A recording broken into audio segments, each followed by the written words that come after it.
তালু দিয়ে মানুষ কথা বলে না, কিন্তু কথার স্পষ্টতা আসে তালুর কারণে।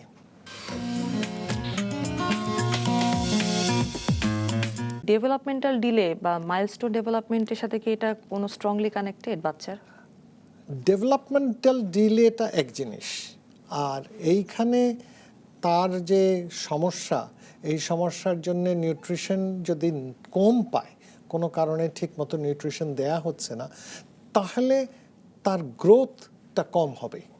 কিন্তু ডেভেলপমেন্টাল ডিলে ওই রকমভাবে পার্সি হওয়ার কথা না।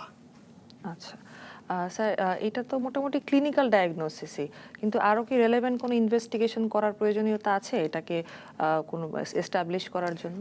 এইটা যদি ধরেন কোনো সিনড্রোমিক সমস্যা হয়, যেমন ধরেন বাচ্চা জন্মের পরে দেখা যাচ্ছে যে ছোঁয়ালটা ছোট, বা অন্যান্য আরও আনুষঙ্গিক সমস্যা আছে, কিছু বাচ্চাটা ঠিক স্বাভাবিক লাগছে না, তো এইগুলো অন্যান্য সিনড্রোমের সাথে সম্পৃক্ততা আছে কতদূর, সেইগুলো ক্যারিওটাইপিং করে, ক্রোমোজোমাল স্টাডি করে এগুলো জানা যেতে পারে যে তার এই রকম আছে কি না। এবং এগুলো জানলে ভবিষ্যৎ সন্তানদের ব্যাপারে একটু কেয়ারফুল থাকা যাবে। আচ্ছা স্যার, আপনি তো একটা নির্দিষ্ট বয়সের কথা বললেন যে এই বয়সের মধ্যে কারেকশন হয়ে গেলে 3 মাস পরেই যত এটা তাড়াতাড়ি ঠোঁট সম্ভব এবং তালুর কথা বলেছি। এর সাথে কিন্তু আরো সমস্যা থাকে, যেমন যাদের মাড়ি কাটা থাকে, মাড়ি কাটা থাকলে এইটা মাড়িতে হাড় লাগাতে হয়, কোমর থেকে হাড় নিয়ে মাড়িতে হাড় লাগাতে হবে। সেই হাড় লাগাতে হয় 7 থেকে 9 বছর বয়সে। আর যে বলা বাহুল্য যে আমরা অপারেশন করলে যে একেবারে পারফেক্ট হয়ে যাবে তা তো সবসময় হয় না, কিছু ত্রুটি থাকতেই পারে। ধরেন নাকের ত্রুটি থাকতে পারে, ঠোঁটে যা রিপেয়ার করা হলো সেখানে ত্রুটি থাকতে পারে। এগুলো পর্যায়ক্রমে 3.5 বছর বয়সের পরে 5 বছর বয়সে এগুলো ঠিক করা যায়। অনেক সময় দেখা যায় যে তালু অপারেশন করার পরে তার পরেও নাক দিয়ে একটু একটু খাবার আসে, এইটাকে আমরা বলি ভেলোফেরেঞ্জিয়াল ইনকম্পিটেন্স। এইটার ক্ষেত্রে এইরকম হলে কথায় একটু নাকে বাঁধার মতো আসে, এই ক্ষেত্রেও আরেকটা সার্জারি করে সেগুলো ঠিক করা যায়।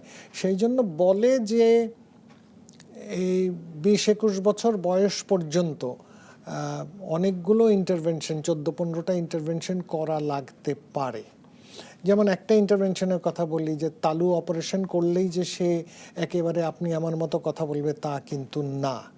কারণ হচ্ছে যে এইখানে শুধু যে আমরা লাগিয়ে দিলাম তা না, মাসল মাংসপেশি ভুলভাবে লাগানো থাকে, সেইগুলোকে আমরা ঠিক করি, তার ট্রেনিং দরকার। স্পিচ থেরাপি দিতে হয়, স্পিচ থেরাপি দিলে কথার স্পষ্টতা বাড়ে।